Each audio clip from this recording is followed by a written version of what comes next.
नेपाल में राजतंत्र और लोकतंत्र।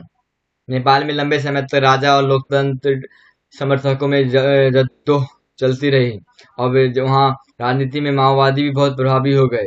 नेपाल में राजा की सेना, लोकतंत्र समर्थकों और माओवादियों के बीच लंबा संघर्ष चला, यानी कि राजा की सेना, लोकतंत्र समर्थक, माओवादी मतलब संघर्ष चला एक तरीके से।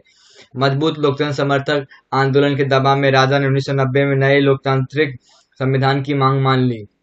2008 में नेपाल राजतंत्र को समाप्त करने के बाद लोकतांत्रिक गणराज्य बन गया। 2015 में नया संविधान बना। 8 में ये अपना जो इसका राजतंत्र था समाप्त करके लोकतांत्रिक बना, संवैधानिक राजतंत्र था, अब यहाँ पे लोकतांत्रिक हो गया।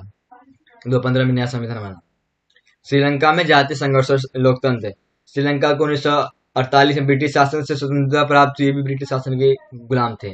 श्रीलंका को उन दिनों सिलोन कहा जाता था। क्वेश्चन बहुत बड़ा है कि श्रीलंका को क्या कहा जाता है, सिलोन, और एक सियोल होता है जो दक्षिण कोरिया कहा जाता है, और ये सिलोन है।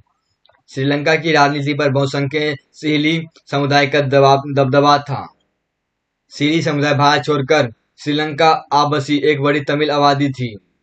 तमिलों द्वारा श्रीलंका में अलग राष्ट्र की मांग और संसाधनों पर अधिकार के कारण सीली समुदाय से संघर्ष हुआ। मतलब यहाँ पे सीली थी, वहाँ के पहले के समुदाय थे, बट भारत जो दक्षिण साइड से आए थे, दक्षिण तमिलनाडु वगैरह से, वो तमिल समुदाय थे।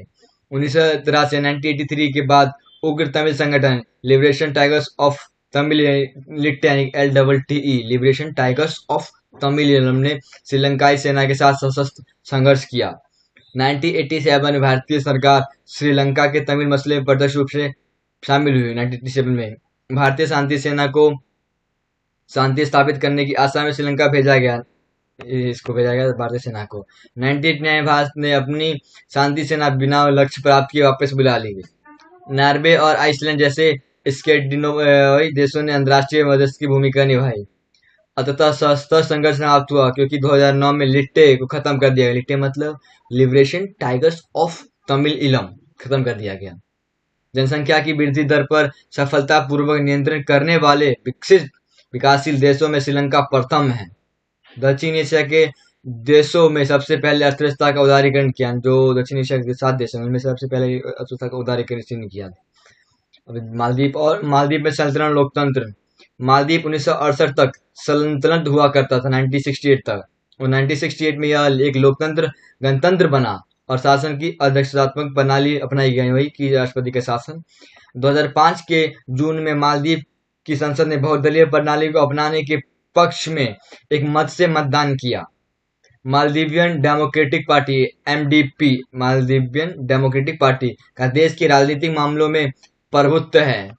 2005 के चुनावों में के बाद मालदीव में लोकतंत्र मजबूत हुआ क्योंकि इस चुनाव में विपक्षी दलों को कानूनी मान्यता दी गई। पार्टी जब मजबूत हुई, जब विपक्ष लोग समझे कि काम करेंगे, प्रेशर बढ़ेगा, फिर काम करेगा लोग। भूटान में संवैधानिक राजतंत्र, संविधान बनाएगा बट राजतंत्र करेगा, संविधान सरकार बनाएगी बट शासन राज करेगा। भूटान 2008 में संवैधानिक राजतंत्र बना, इसे पढ़ रखा है। राजा के नेतृत्व में यह बहुदलीय लोकतंत्र के रूप में उभरा।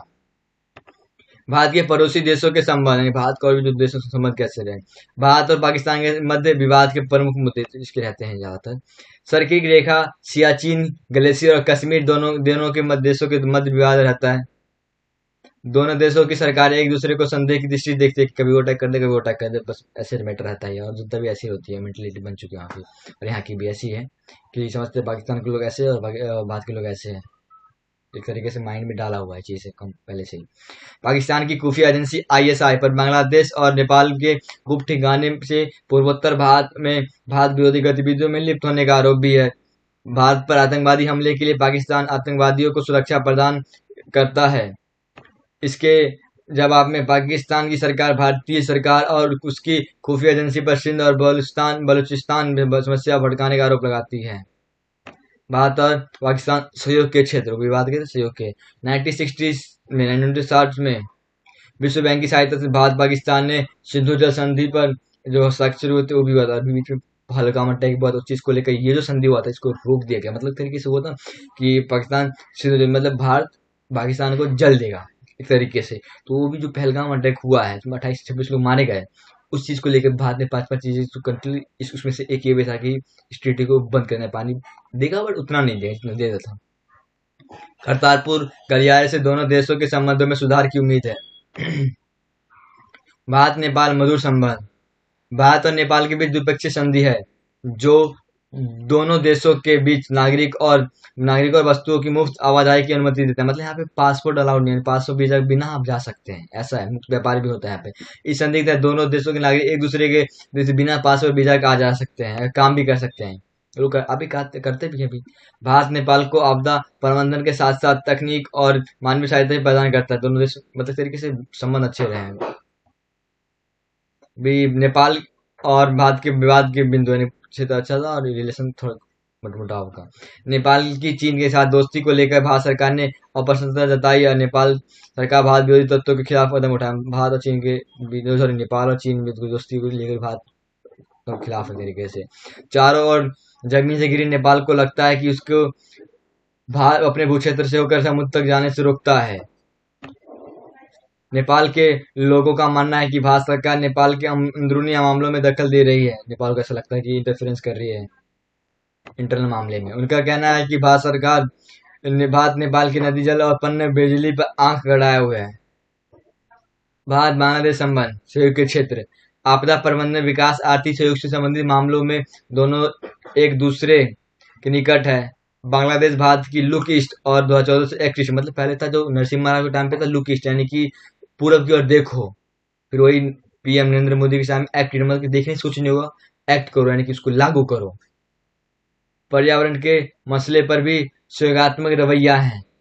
भारत ने बांग्लादेश को कोविड-19 के दौरान वैक्सीन देने में सहायता किया है।